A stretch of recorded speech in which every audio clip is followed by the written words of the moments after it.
মানেই যে নেতিবাচক সেটা ভাবার দাবি। মুনির চৌধুরী নিজেও বলেছে নাটক লেখার সময় এরকম কোনো বিষয় তার মাথায় ছিল, কিন্তু অবচেতনভাবে হয়তো সেই ছায়ায় সে থাকতে পারত। ঘটনা যেটাই ঘটুক, কবর মানে ধ্বংস, কবর মানে চাপা দেয়া, কিন্তু ইতিহাস কখনো চাপা দেয়া যায় না। কবরে মাটির গহ্বরে তা পচে গলে যায় না, চিতার গনগনে আগুন তা পোড়াতে পারে না। সে কবর তো ফিনিক্স, নিজে নিজে জ্বলে পুড়ে জন্ম দিয়ে যায় আরেকটা। সেই কবর কিংবা শ্মশানের গল্প আজ সেই আসরে উত্তরকালীন কর্বাচীন কথাকার এই প্রণতি করে চিত্তের আগর খুলে ভাবনার পাখা মেলে দিই, আর সে ডানার ঝাপটায় ঝরে পড়ব ছাপিয়ে যাওয়া শব্দের অক্ষরমালা।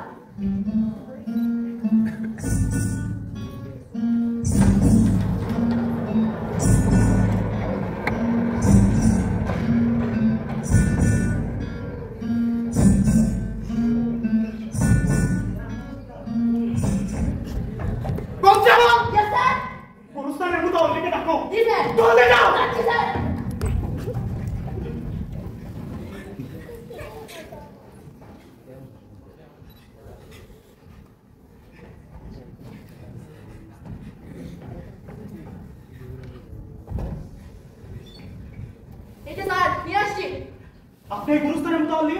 জানা স্যার, মুতাল্লি হচ্ছে প্রস্তুতিতে আছে গুরুস্থানের গোলকোদক। সিটি কর্পোরেশনের নিবন্ধন আছে পার্টিং নথি। গোলকোদক, গোল, তোমারই আমার দরকার। এই পর্যন্ত কতগুলো কবর করেছো? হিসাব মনে রয়েছে। এই প্রথম একটি আছে কবর করতাম। বলছিলাম একটা করে কবর করলে একটা করে দল তৈরি। কত রাখালে বউটা লাগে কিন্তু তুমি আমাদের ব্যস্ত থাকবার দিব না। মানুষ এত ঘটে কি করে রাখো তোমার ঘরের হিসাব। ধর না, আমার তোটা কবরে একাই যে কয়টা কবর করতে পারবা সেটা বলো। স্যার, আমি পেশাদার, আরে কবর পুরাটা তো একটা নেশা হয়, নেশা হয়ে যায়, না করলে ভালো ঠিক না। এই নেশাদার কইবা পারেন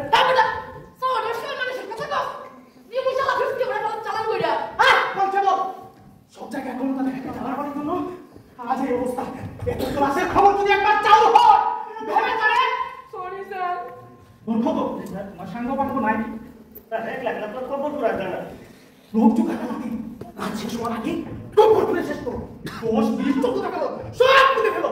এত লোক চিনো না, এত লোক তো আর পাবো না। আর একাই যে এত খবর করা সম্ভব না। রেডিমেড খবর না, শুনছি তোমরা নাকি আগে থেকে খবর খুঁজতে রাখো, প্রতি খবর নাকি 5,000।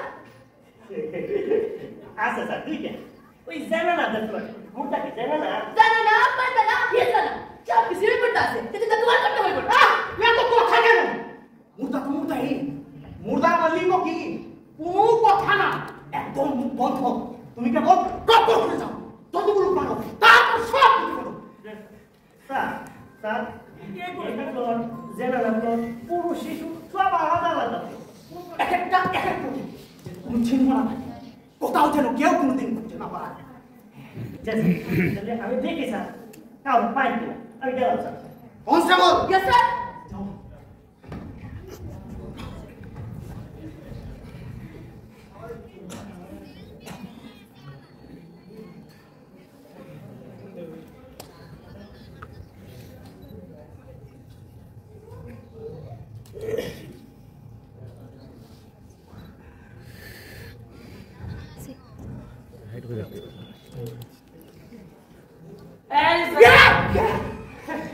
আরে বাবু, আপনার আমার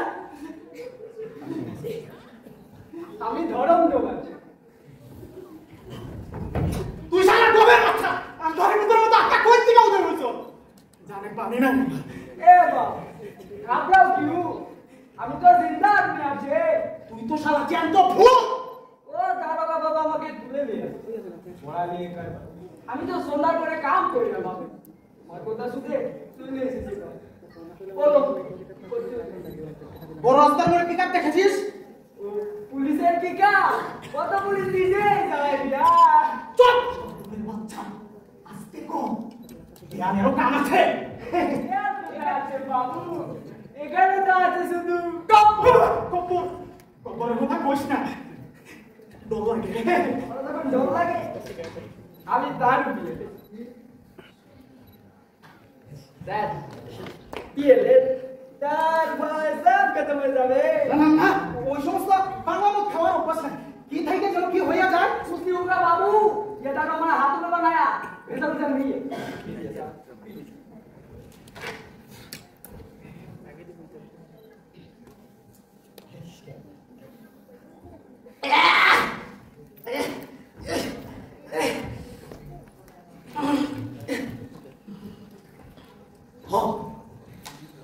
তুই ঠিকই শুনছিস পিকআপ আমি নিজ হাতে চালাইছি वो पिकअपে নাকি লাশ ছিল বাবু বলি নাই সারাদিনে যত লাশ রাস্তায় পড়ছে সব পিকআপে পড়ছে তারপর সন্ধ্যার অন্ধকার নামলে পিকআপ সুস্থ আগুন দিয়ে চালাই দিছে সারা চিকনা পোয়া পান শরীরে এত দে সন্ধ্যার থেকে আগুন জ্বলতেছে আগুন আর নিভে না এদিকে রাত ফুরে আসতেছে ওর মধ্যে পাঁচ আদি দেশে পানি রে যা সব আদি মাংস সব পোয়া পাকে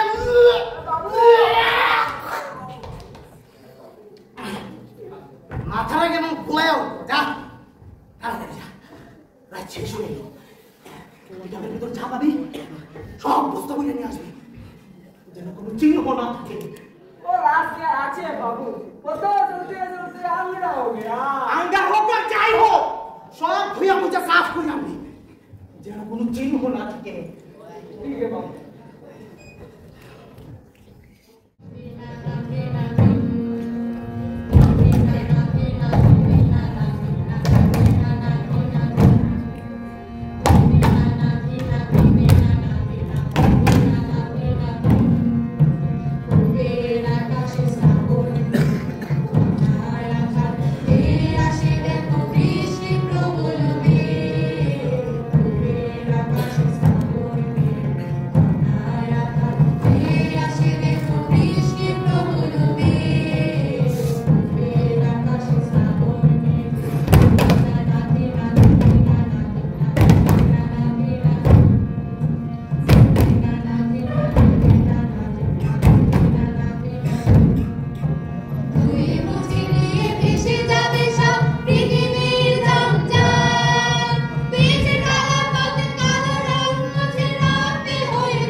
মানুষের মূল্য কি শহরের উৎপাদন করতে থাকা গ্রিন চিকেনের চাইতেও কম?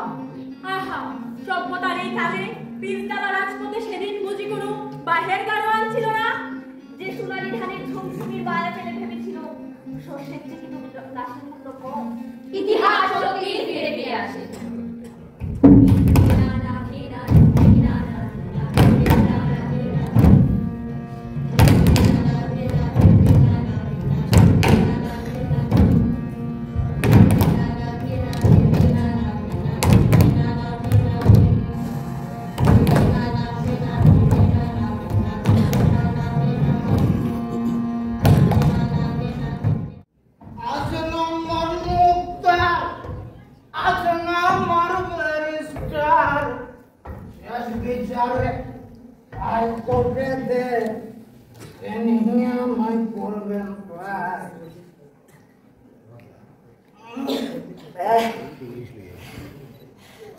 আমি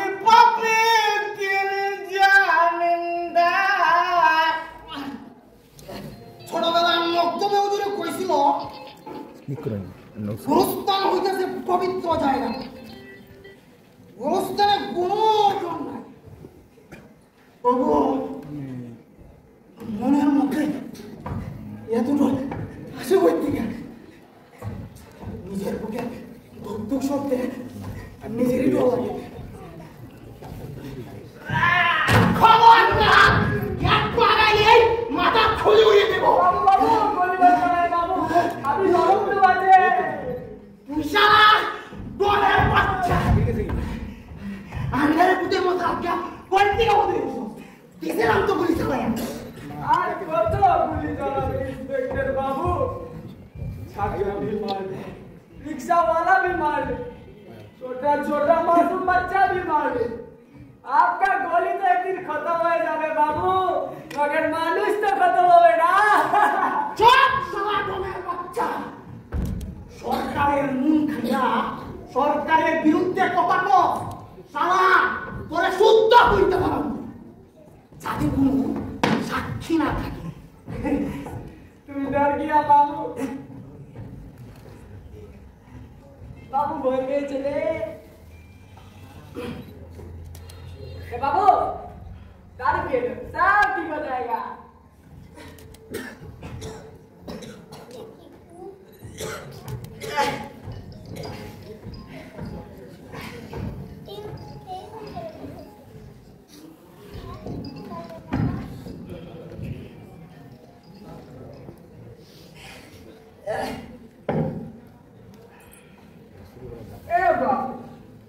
तुम्हारा तो एक बेटा है, वो बेटा तो मिसिल रहा है, तुम वहां क्यों गुली को टेक्स?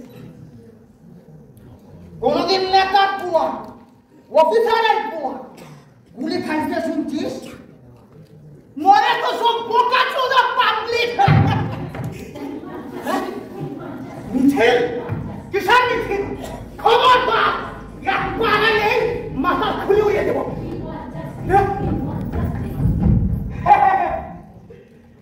नेचा सब दारू की नेचा।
দেখলাম শুনছিলাম ভূতের কবে উল্টা থাকে।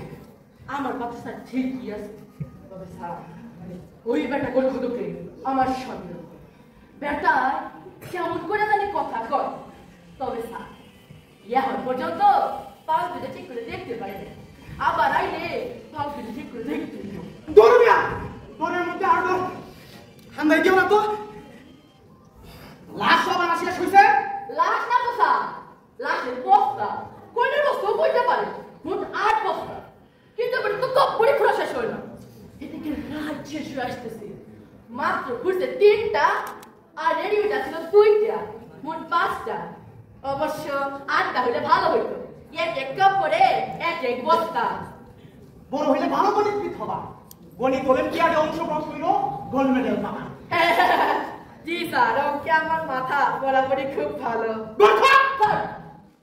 বস্তার মুখ খুইলা 10টা কপ করে খাইলা দেবে, তার উপর মাটি চাপা দিয়ে, তার উপরে ঘাস বিছিয়ে পানি ছিটিয়ে দাও, যেন কোনো চিহ্ন না থাকে।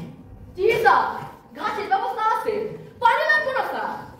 এখন শ্রাবণ মাস, ক্ষণে ক্ষণে বৃষ্টি, ন্যাচারাল শেষ স্যার। তোমার কাজ হচ্ছে অর্ডার পালন করা, আর্গুমেন্ট করা না। দাও। জি স্যার। বাবু সব লাশ নিয়ে চলে এসেছি, এবার কি করতে দিবে বলো? পুঁতে ফেলো, 10 হাত 20 হাত মাটির যত গভীরে পুঁতে যায় পুঁতে ফেলো, যেন কোনো চিহ্ন না থাকে। স্যার যদি হবে একটা কথা বলো স্যার, এটা তো মুসলমানদের মরা নাকি সব মুসলমান। আর বেটা আগুনে পুরা লাল, তারপরে ফায়ার সার্ভিসে ডিজেল পানি মাইরা হাত দিতে গা মাংস আলগা করে ফেলাইছে। আমরা কি সকালে হাতে দেখছি হিন্দু না মুসলমান? না কইছিলাম মরা যদি মুসলমান হয় তাহলে ওযু গোসল জানা লাগবে না স্যার। তুমিও কি বেশি কথা কও? স্যার বলছেন পুণ্য হলাইতে, পুণ্য হলো। এই লাশের বাদীয় সরকার, বিবাদীয় সরকার। তোমার মাথাটা কেন? এত কথা কেন? আমি বলছি পুঁতে ফেলতে, ব্যাস পুঁতে ফেলো। দাও। স্যার কি দেব? এত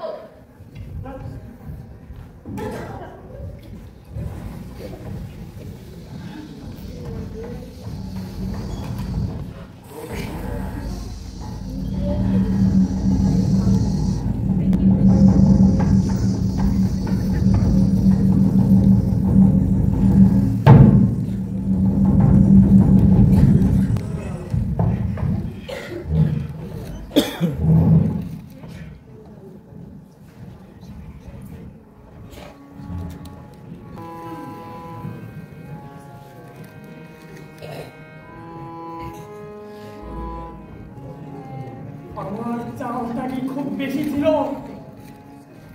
অধিকার চাওয়াটা কি অন্যায়?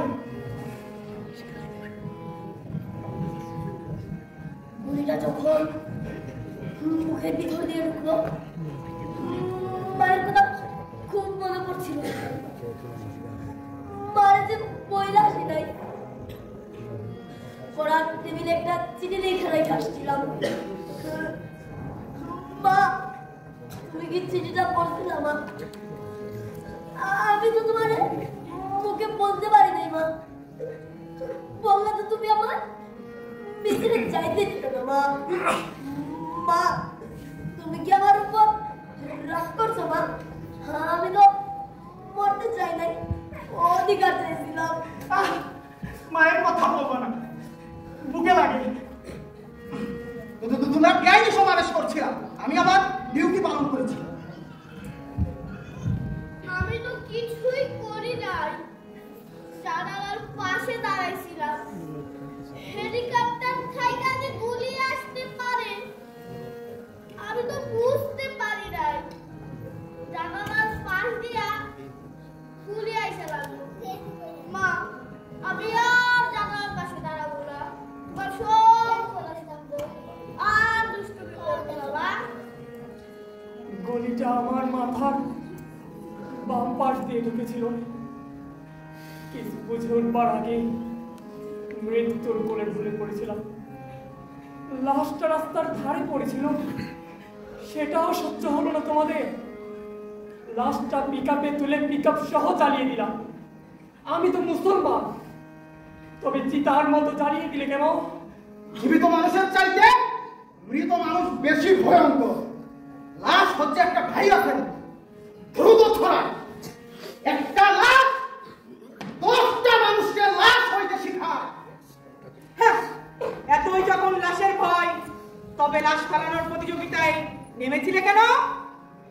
সেই লাশগুলো আবার আগুন দিয়ে জ্বালায়া দিছিল কেন? মানুষ এত নিষ্ঠুর হয় কেমনে? আমি আমার অর্ডার পালন করেছি।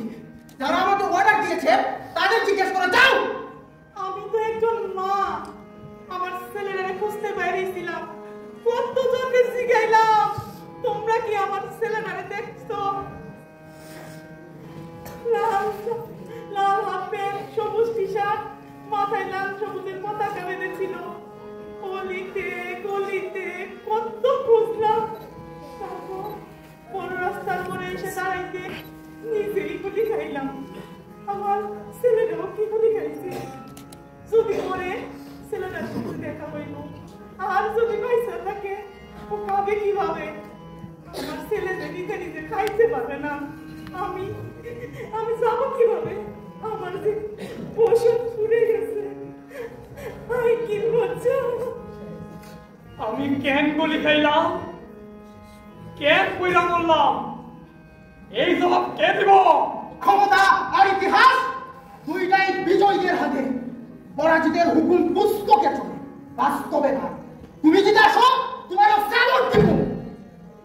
এক পক্ষ জিতে এক পক্ষ হারে, কিন্তু ইতিহাসের জায়গায় থাকে। তাই যে ইতিহাস তুলে আনে তার কাউরে তুই জানতে দিব না।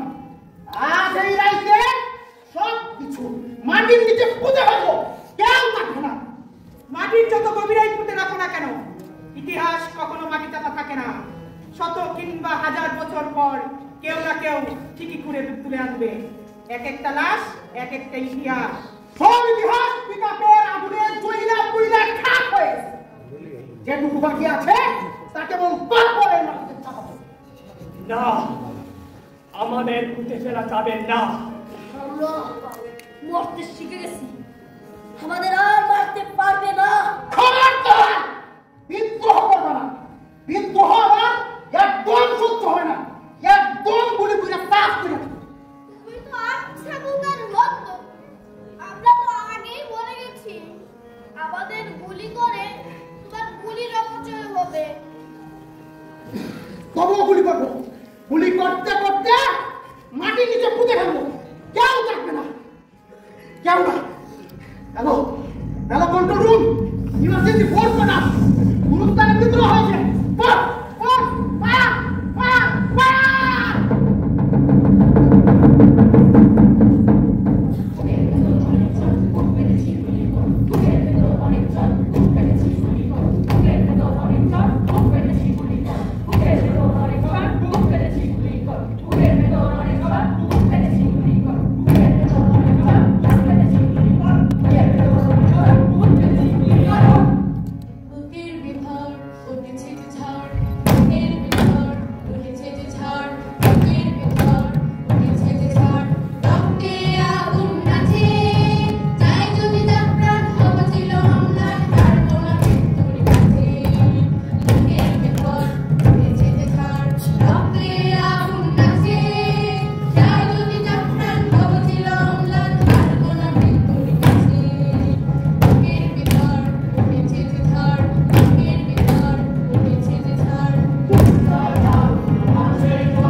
স্যার স্যার গোরস্থান পবিত্র জায়গা, এখানে ভূত নিয়ে বলতে আসলে কিছু না।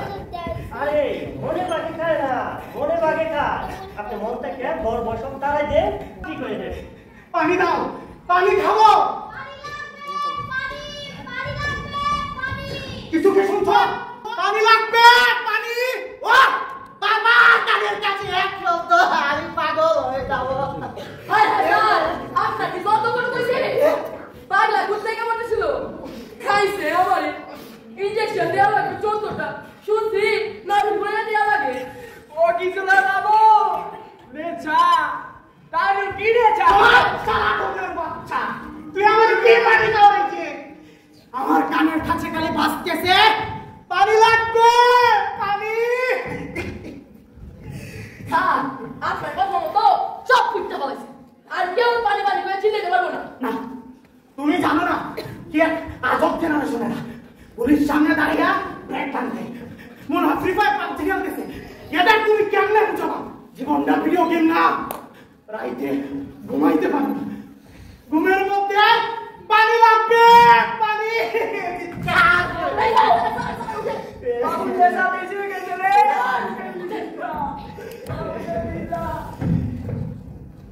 কারবালার প্রান্তরে ইমাম হুসেন যখন যুদ্ধ করে ফুরাতকুল উদ্ধার করলেন, তখন ইমাম হুসেনও পানি খান না, ফুরাতের কুলে নাই না।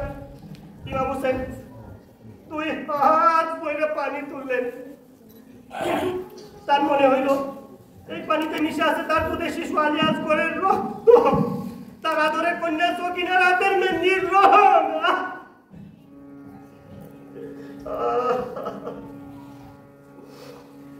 এই পানি বিনে পর্যন্ত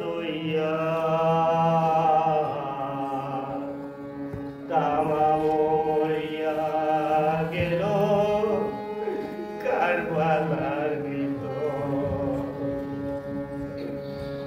তামাম শহীদ পাইল পানি না পাইয়া, একলা পিব পানি সকলে হারাইয়া।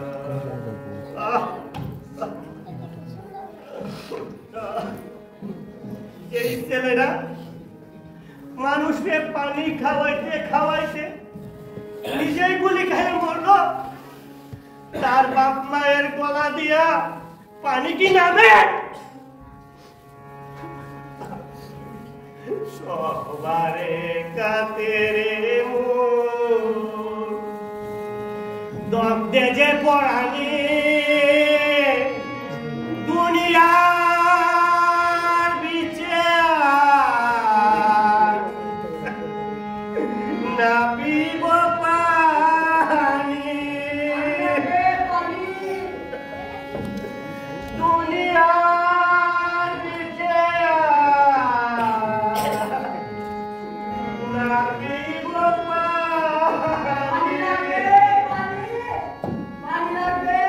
পানি।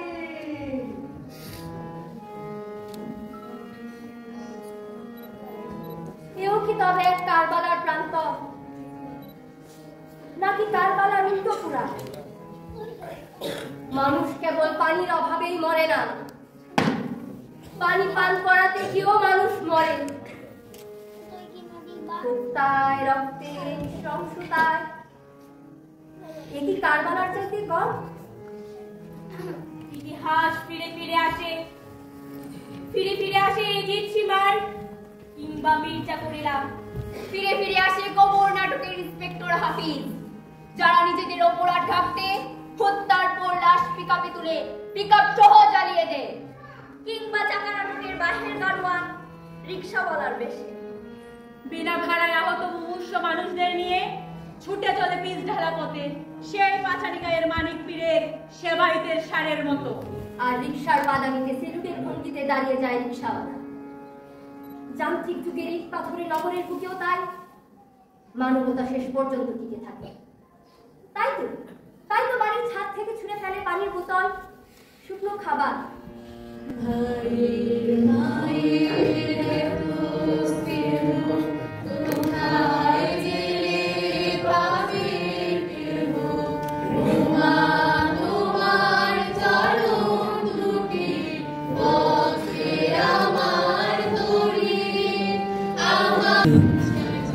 আমার জন্মভূমি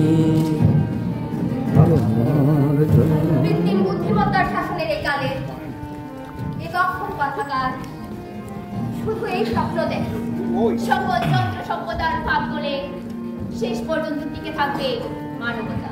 মানুষের বুকে আবারও জন্ম নেবে ভালোবাসা, দেশের প্রতি, মানুষের প্রতি আবারও পুনরত্ন করবার পেট চিরে জন্ম নেবে বীর রানী সেজে আমার ভূমি, সে যে আমার জন্ম